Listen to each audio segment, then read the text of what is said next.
Tribal and education leaders of the Arapaho and Cheyenne nations of Oklahoma recently visited Hawaiian-focused and immersion charter schools.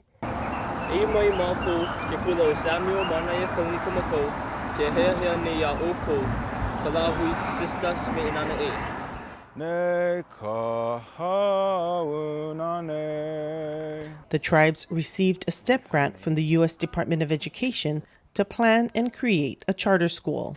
It's a 3-year planning process, and we would use that 3 years to create a charter school model that's reflective of Cheyenne and Arapaho people, our worldview, our history, our culture, our tribal values. Part of our grant is to visit successful charter school sites, and we thought, one of the places to visit that are leading in immersion schools and incorporating language and culture is the native Hawaiian people.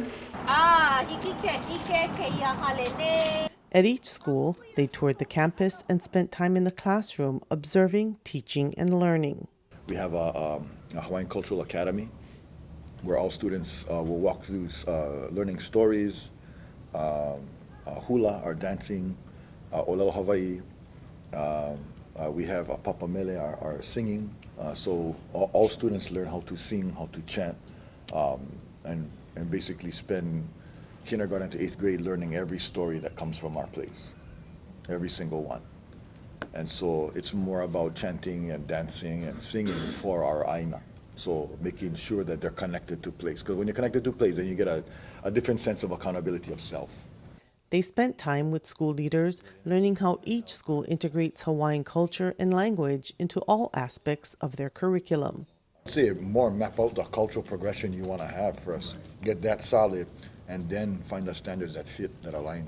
Really stay broad. Like all Hawaiians made imu, all Hawaiians cooked. And so they cooked in an underground oven.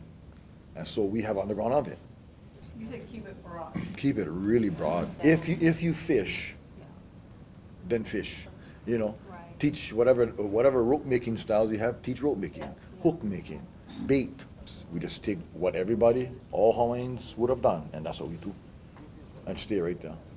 Tribal leaders truly appreciated the shared knowledge that will help them build a successful school to serve their children and communities. Similar to Hawaii, in the U.S., we went through assimilation. My grandmother, my maternal grandmother, went to boarding school. We're not sure what her experience was because all she told my mom and her siblings was that I'm never sending you all to boarding school. Anything about that, that's just, one generation away from myself. And so because of that, generation was forbidden to speak, and then they didn't teach their kids because they thought, well, you've got to go learn to be in the white man's world.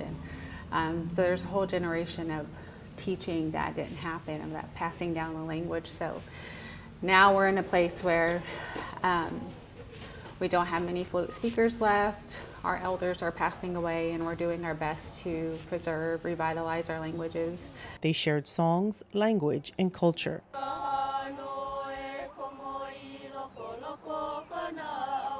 To see our tribal leaders come and see what's possible for our families and our students back in Oklahoma, it's crucial that we start and we have to be successful. What does it look like for a kid to be reaffirmed in their identity every day in school? How well would they perform? How well they, would their test scores be, or what would graduation rates look like if they were proud of who they are and where they come from? And that was being reaffirmed in the school system, not just in the home. We're just extremely grateful to the Native Hawaiian people and the school system to allow us to come here and be in your space and learn from you all. Sorry, I get emotional, but it's so powerful to see what you all are doing, and we want that for our kids, and we want that for our families and for our communities. So this is the hope to have something similar to this someday. We say in our language, "Hawachestinabatitan bashchestinihi, bikatatit nahatenebati." We all stand as one, love and respect one another. Aho.